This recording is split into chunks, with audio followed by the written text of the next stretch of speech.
महाराज जी, तत्वदर्शी संत की क्या पहचान है, कृपया प्रमाण सहित बताइए। तथा गीता अध्याय 18 के श्लोक 62 में गीता ज्ञानदाता अपने से अन्य परमेश्वर की शरण में जाने को कहता है, वह परमेश्वर कौन है?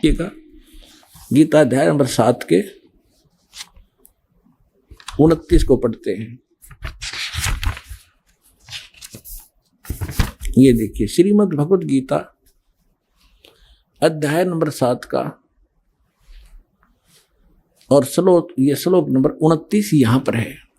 हम संस्कृत पढ़ेंगे, आराम से समझ लेंगे। जरा मरण मोक्षाय, जरा माने वृद्ध अवस्था, मरण माने मृत्यु, मोक्ष माने छुटकारे के लिए, माम आश्रित यतन्ति ये ते ब्रह्म तत्विदु कर्षणम अध्यात्म कर्म च अखिलम।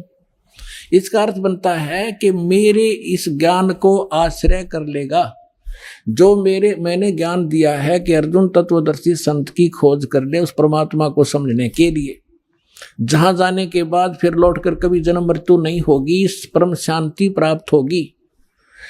जो मेरे इस ज्ञान को आश्रित कर लेता है और जो केवल जरा और मरण से छूटने का जो प्रयत्न कर रहे हैं, वो तत्परम से परिचित हो चुके हैं और सारे दातम ज्ञान से और सभी कर्मों से परिचित हैं। केवल वही उस जरा और मरण से छूटने के लिए प्रयत्नशील हैं, संसार की किसी वस्तु की इच्छा नहीं रखते।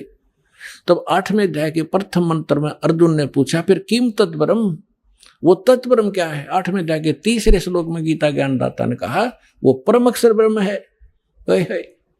एक सरब्रह्म, 21 ब्रह्मांड का स्वामी, इसको सरपुरुष कहो, सरब्रह्म कहो। फिर अक्षर ब्रह्म, उसको अक्षर पुरुष कहो, अक्षर ब्रह्म कहो, वो 7 संग ब्रह्मांड का स्वामी, अभी आपको दिखा था। और वो उत्तम पुरुषा तू अन्य परमात्मा इति उदाहरते, 15वें अध्याय के 17वें श्लोक में, या गीता अध्याय नंबर 8 के श्लोक नंबर 3 में कहा कि वो परम अक्षर ब्रह्म है।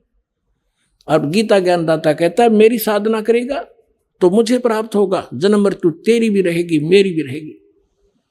और उस तत्वदर्शी संत की खोज करके उस परम अक्षर ब्रह्म की साधना करेगा, उसको प्राप्त हो जाएगा, फिर कभी तेरी जन्म मृत्यु नहीं होगी। इतना सा ज्ञान है इस पूरी गीता जी में।